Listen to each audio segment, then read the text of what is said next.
What's going on, everybody, and thanks for stopping by. I got a pretty exciting video for you here today, and actually doing a catch and cook, so be sure to stick around to the end of the video and check that out. But without any further ado, let's get out on the water. For like 10 minutes, and this dude over here just came right by me. You can see him now, like he was 20 yards away from me, just trolling right by. Like boater etiquette is a thing. Be kind to your fellow boaters and don't be an idiot. Alright, rant over. We're fishing here off a point. This is where I was catching those perch last time. So what I'm doing here is I got a little drop shot set up. Just worm about a foot leader, 2 split shot. We'll cast that out. And let that puppy sit. Now what I try to do here right off the bat is I'd like to catch a smaller perch. Because I'm going to try throwing that on a circle hook here just for some kitty cat bait.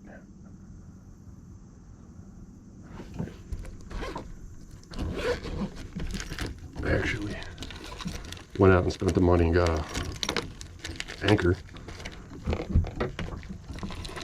Last fishing trips after action, if you will. Kind of hard to fish if you can't stay in one spot. But there's something else I want to try. If I remember to bring them.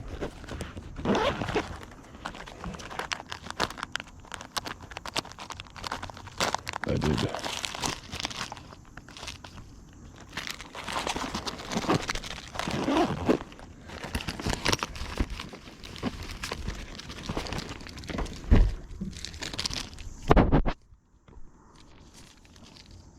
Sabikis.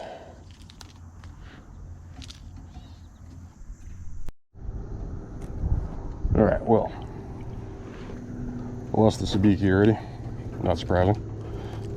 Got caught on the bottom, and that was the end of that. However, not getting any bites here, so what we're going to do is try not to get capsized because the boat activity is already high. We do have a decent wind today, so I'm going to go up here and just see if we can float around at the old trusty drop-off channel here. We're going to float and go until we can find a fish. I was hoping this point would be a little more productive, but nothing there. I already had, like I said, one boat come within like 15 yards of me just trolling. Good thing I didn't have lines out, otherwise it would have snagged me. And another guy just came and parked and fished next to me for like 15-20 minutes. But we'll see what we can catch over here. Fortunately, I have my anchor with me. So when we do find the school, just drop down and hopefully be able to target them.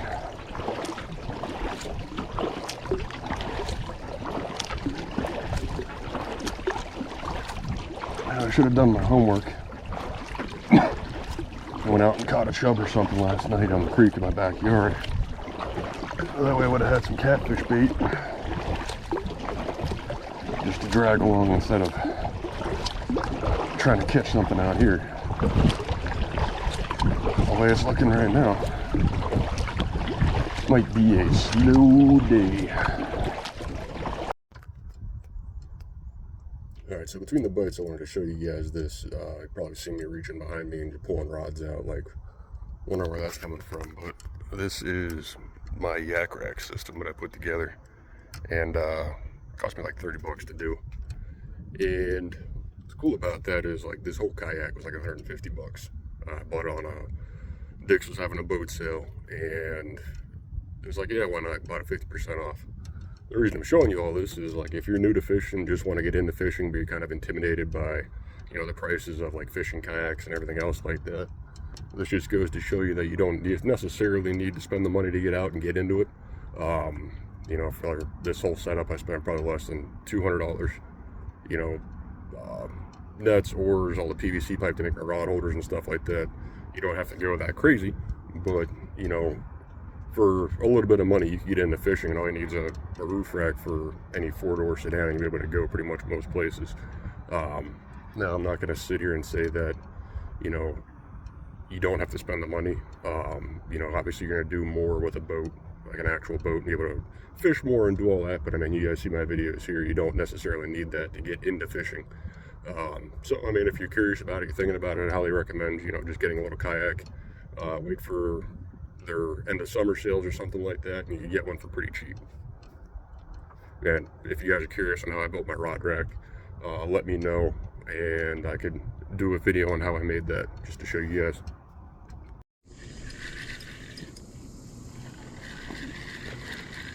And we're out on fish. This one feels maybe, hopefully halfway decent. Something up for the stringer.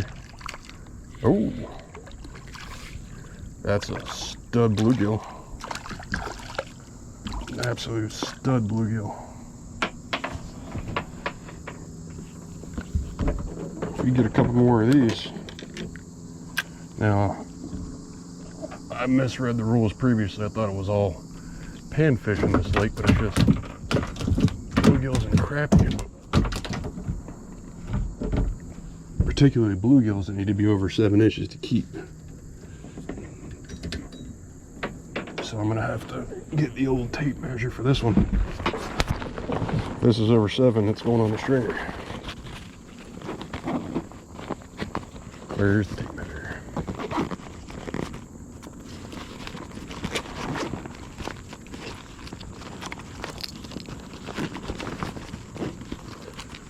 Pretty sure it is, but better to be safe than sorry.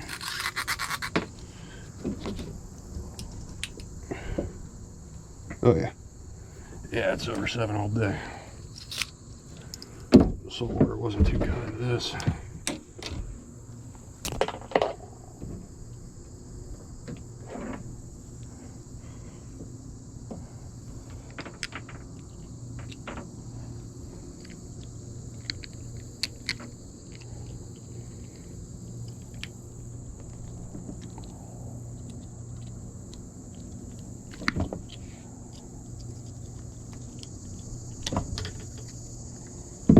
The 11th hour.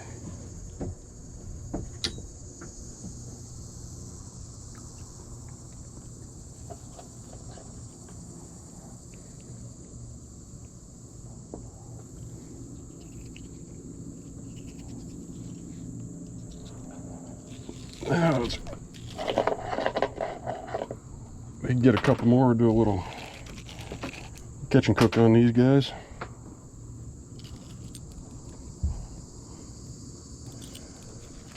I'll take bluegill all day.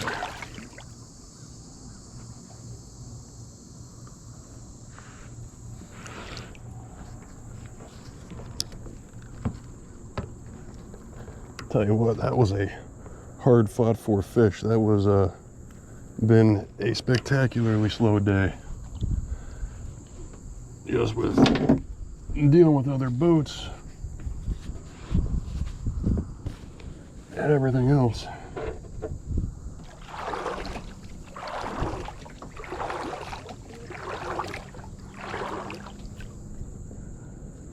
So that may not be a giant, but I'll tell you what, after not catching really anything all day today, oh man, those two little dinks of a perch, that felt good. Re-energized you, if you will.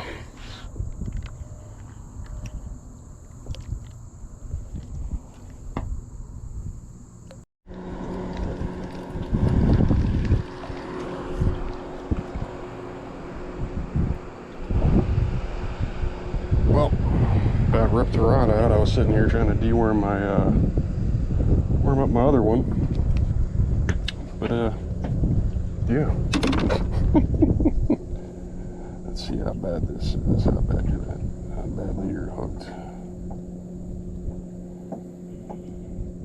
All right. Well, got a perch to add to the stringer. Be back here in a second. Gotta reorganize.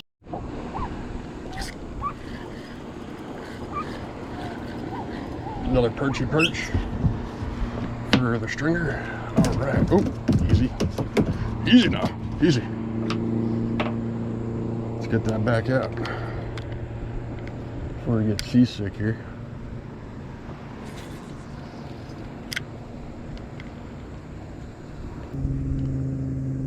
Man, I'm honestly surprised I haven't got a bite on that perch at all. Really, since I caught it. Been soaking for the last several hours. That chub tail we got to hit almost immediately. Well, generally speaking.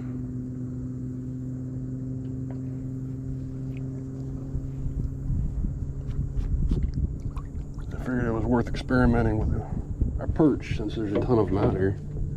Figured that might be a more likely bait source out here for a predatory fish. However, it seems that's not the case. So I'm gonna have to catch more chubs when I come out here.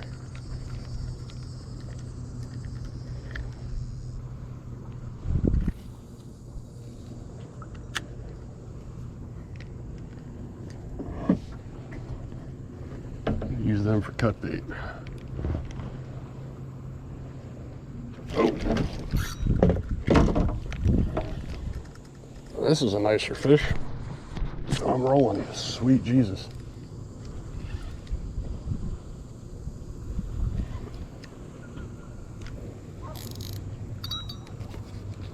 Loosen that drag up. I don't know what this is. It's probably a nice catfish.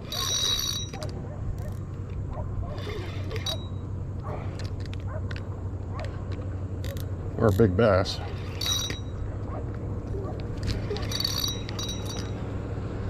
The way it took it, it's probably a cat.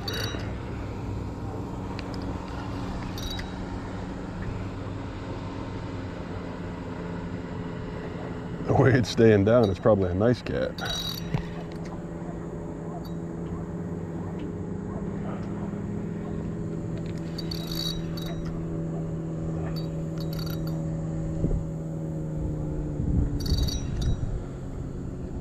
Just please don't get caught in the anchor line.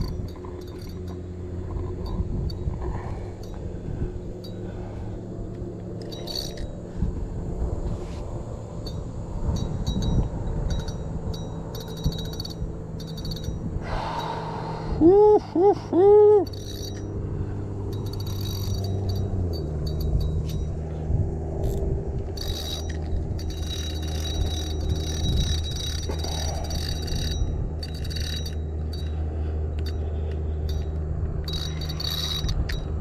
This is either a really nice catfish or my biggest bass. I think it's a really nice catfish. I just got a glimpse of its tail.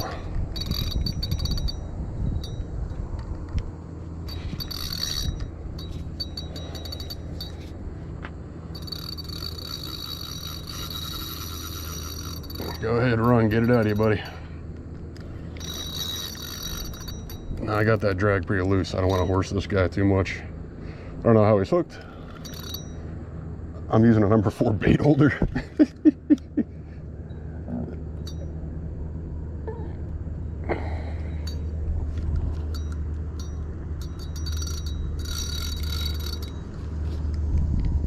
I really don't want that hook to come out.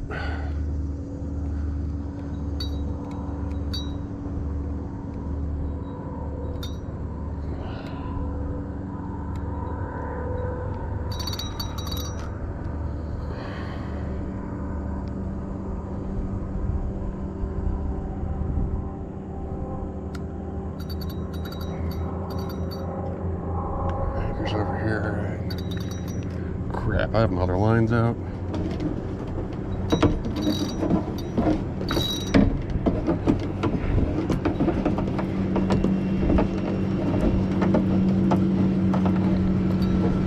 Okay, that one's in.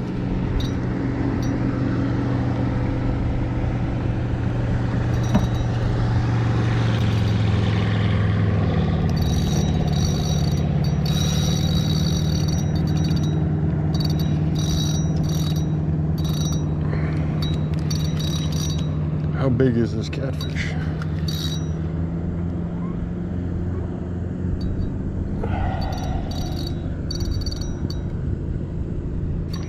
Oh my God.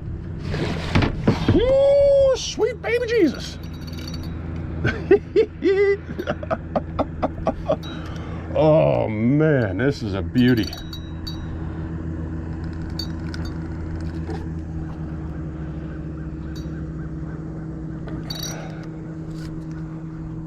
Oh my goodness. Oh my goodness.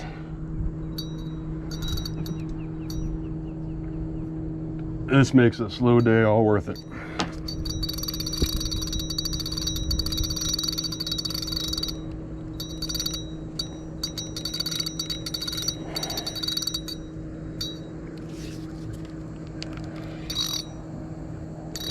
Come on, stay out of the anchor line.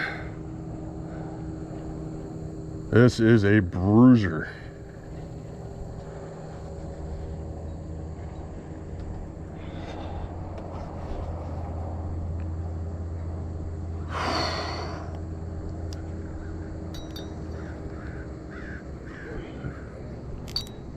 Go ahead, run if you have to. Run if you have to. Do not want to lose this fish.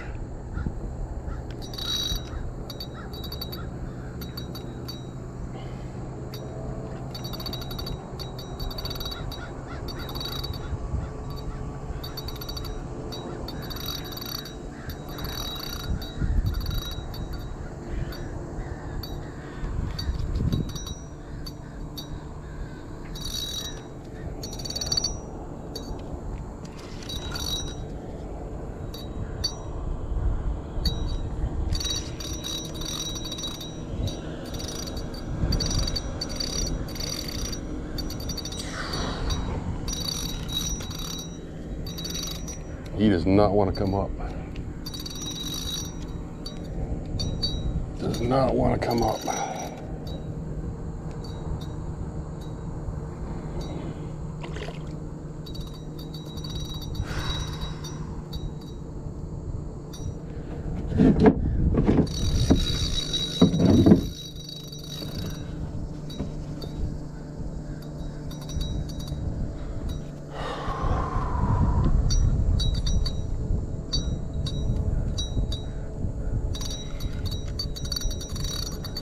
Things are going to get real spicy here when I get them in the net, but oh, cross that bridge when we get there.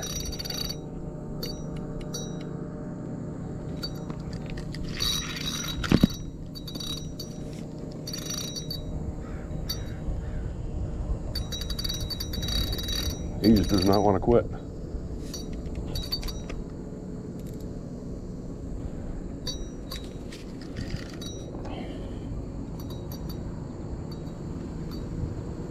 Stay away from that anchor line.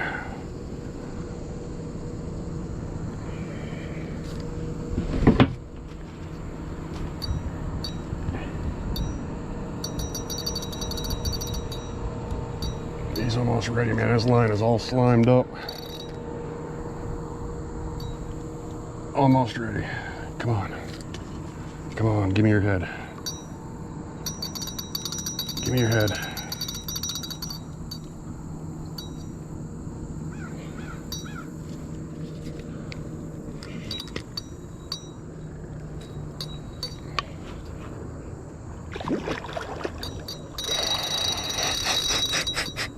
You said, not today, good sir. Try again later.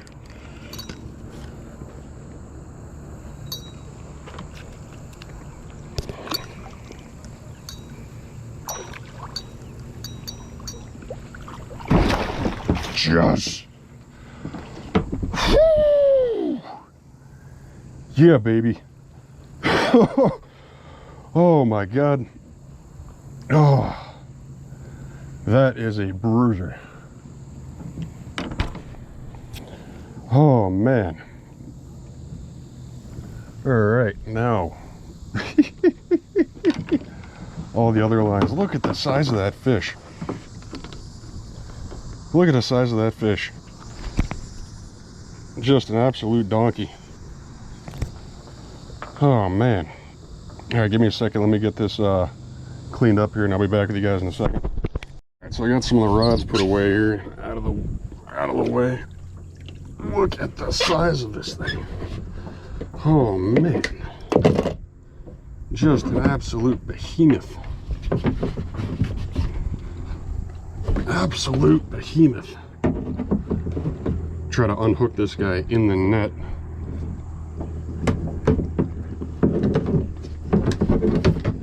That way he doesn't flop out and I lose him. I mean, he's just a monster. Like, look at the size of this thing. That's easily my biggest catfish. Easily my biggest catfish. On the worm. This might be a little trickier than I was imagining, keeping him in the net like that, but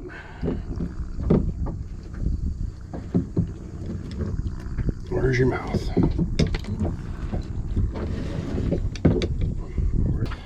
There, I got him with a stringer.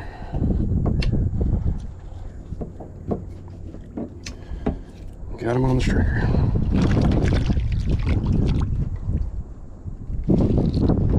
Probably could have used any single one of these fish as bait to catch this monstrosity.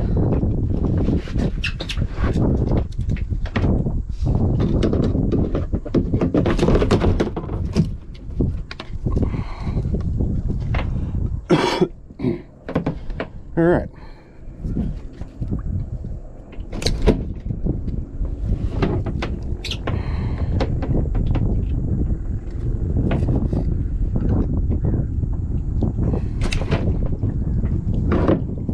You know what?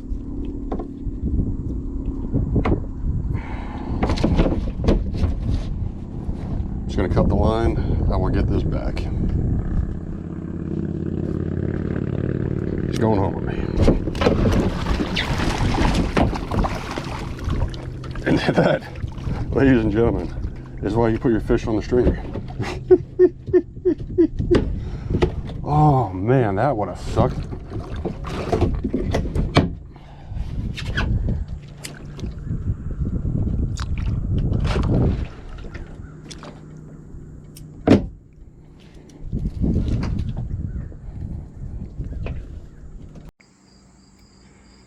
Alright, so I was having an issue measuring this thing in the kayak because it was just, there was way too much going on here. But from, that's on the tip, all the way down, call that, let's see here, from the fork, about 27.5 inches to the fork. So we'll call it 27.5 inches long, which is definitely my biggest catfish. Well, we are off the water and we're in the kitchen now. We're gonna go ahead and get this catfish cooked up. What I'm gonna do is a beer batter recipe. Not using beer for this, so what's kind of cool about this recipe is you can use beer. It's called beer batter, so it's expected to use it. But with this recipe, you don't necessarily have to use beer. Like I'm currently using an unflavored seltzer water. All you need is something carbonated, and that will work perfectly fine. Now, I already have the catfish cleaned up. I went ahead and made these nice steaks out of it, and got a big hunk of belly meat right here. I'll go ahead and I'll put a picture up on the screen of all the meat that I got out of this catfish. Now, I was absolutely blown away by how much meat that I actually got off this thing. Just the cheek meat and the belly meat. It was pretty awesome. I do have the perch and bluegill here. I'm gonna cook those up as well. See, I got these filleted up. I mean, they're pretty teeny tiny compared to the catfish steaks. But back to the beer batter recipe. I do have some oil heating up right now. So what we're gonna do is we'll get this prepared and put together, and by the time we're done with that, oil's ready to rock and roll, and we get some catfish frying. Now I did cook the other half of this yesterday. I did lemon and pepper, and I did Old Bay, and did some homemade relish, and it was delicious. I just wanted to try it first before I actually made a video, just doing something a little different. My girlfriend didn't want fried fish, so we cooked it up a little differently for her. Almost forgot one very important thing. Now, for this recipe, it's pretty simple. It was my grandmother's recipe, and we've all been kind of using it ever since because for panfish, catfish, it's really the best way to eat. So it's a really simple recipe, straightforward. I'll walk you through everything that I have in it, and then I'll show you what it looks like as we go. So first thing I need is a cup of flour, just any, all-purpose baking flour is perfectly fine. I've used pancake mix before as a substitute, that works as well.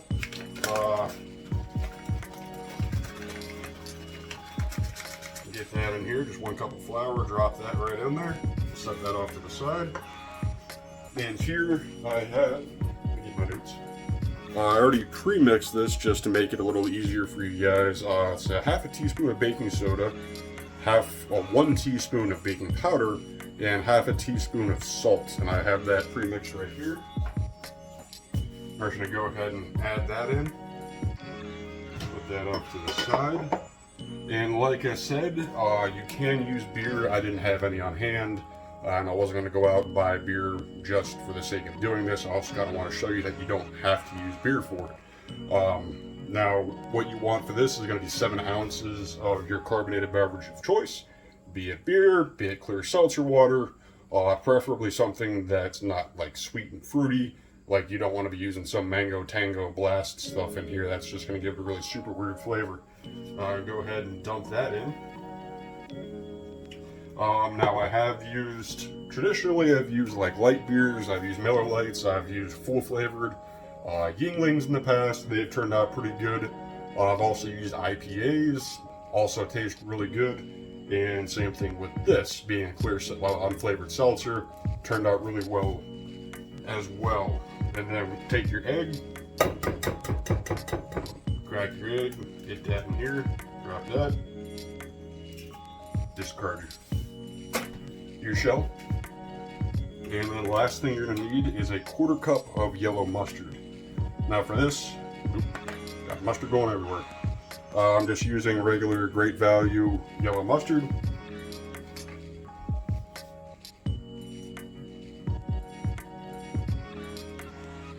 Pour it out. And just drop that in there. Throw that right in the sink.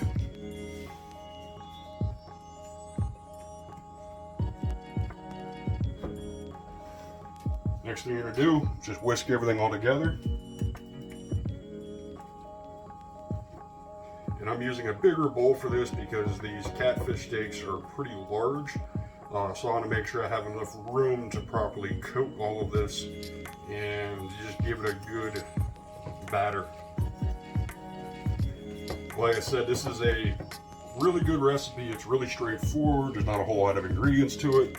And it does give a nice crisp coating to your panfish and your catfish and everything else like that. Now I will say I haven't tried like your panko breadings or anything else like that. I've traditionally never really had good luck with them. I'm sure I'm just doing it wrong, but whenever I try to do any kind of breading like that, what happens is it just doesn't stick, and then you're halfway through your fry, and then your oil's filled up with all your breading and nothing's actually sticking on what it is you're trying to fry. Now I have done like pickle spears and slices with this in the beer batter, and it was really good. Tried a couple other veggies and it didn't really turn out so hot, but pickles work really well with this as well. So let's see here. This is just about ready.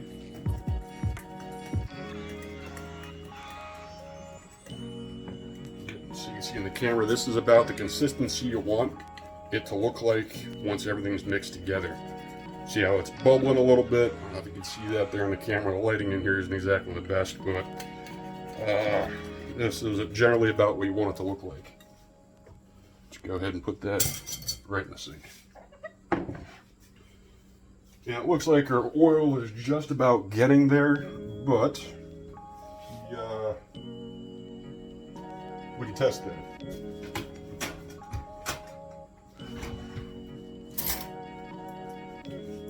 And the way to test to see if your oil is hot enough is you take a little bit of your batter and dunk it in, And if it goes and starts to boil right away, if it starts to cook, that's how you know your oil is good. You don't want to be dropping your fish in if your oil isn't hot enough or isn't ready.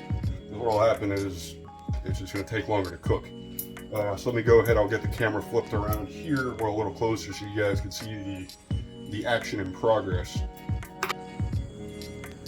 Alright, so I got you guys situated where you can kind of see what's going on now, the chef's eye view, if you will. And we're starting to get some action here on the oil, so we're going to go ahead and just test that real quick, just to see where we're at. I'm going to take just a little glob here, drop it in. You see how that started to cook right away?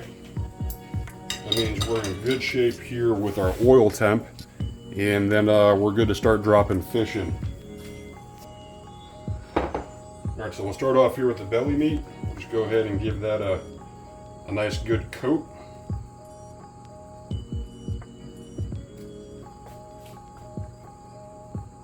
Just go ahead and drop that right in like that.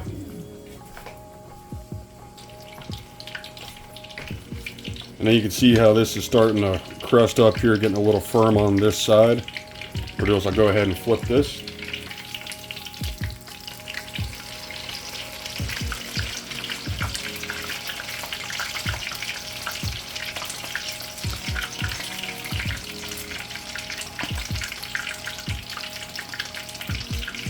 And all I'm doing here is just giving this maybe 3 minutes or so aside, and that should be enough to cook. With how thick these are, that should be perfectly fine. Alright, so the last thing we're going to do here, just to go with this catfish, I have the last piece in right now. It's got about probably 4 or 5 more minutes until it's done. It was a pretty big hunking piece of catfish. But the last thing we're going to do here is make a tartar sauce just to dip with this, because tartar sauce and fried fish just kind of go together. So real easy. All I do is you take sweet relish, some mayo, and just salt and pepper. I don't really have any solid measurements on how much to put. I just kind of eyeball it. Take a couple scoops of mayo. For this size container, I'll do 3 good dollops.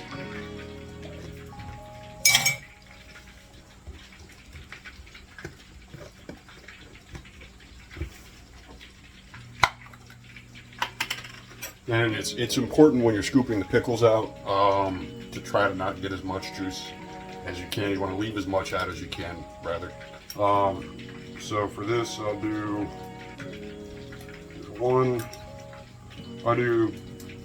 2 scoops of pickles, and that should give it a pretty good consistency.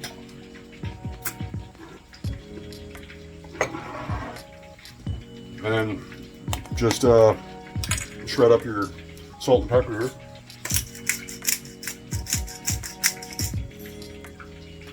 Give it a couple turns.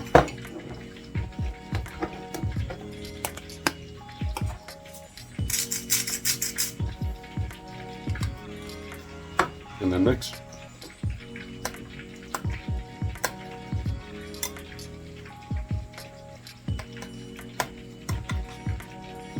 Now with this recipe for the tartar sauce, I mean, you could mix and match as much as you want. I mean, if you want it thicker, more pickles chunkier, you can put more in, obviously. Now actually, just looking at this, I'm probably going to throw maybe 1 more scoop of relish in here. Flip this quick.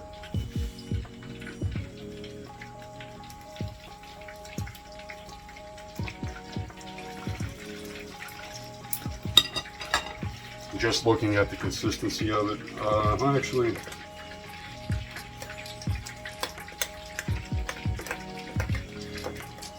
may have just nailed it on the head there. This is kind of what we're looking at here. See if it'll focus. But that's about what you want tartar sauce to look like. Personally, this is about what I shoot for when I mix mine up. And then I'll just use that as a dipping sauce. Put it on it like a sandwich spread if I was going to do a catfish sandwich with this. Good to go.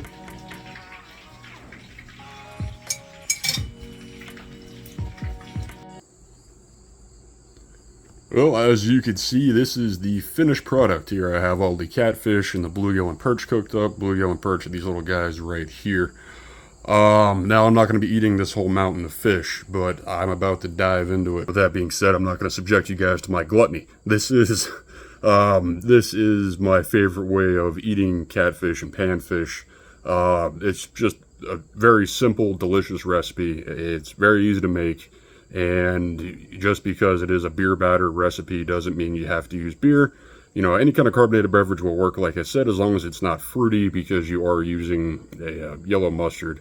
And I don't know how well Mango Tango Punch is going to work with that. But I really enjoyed making this video. Hope you guys enjoyed it. And if you want to see more videos like this, please let me know. I'll catch you next time.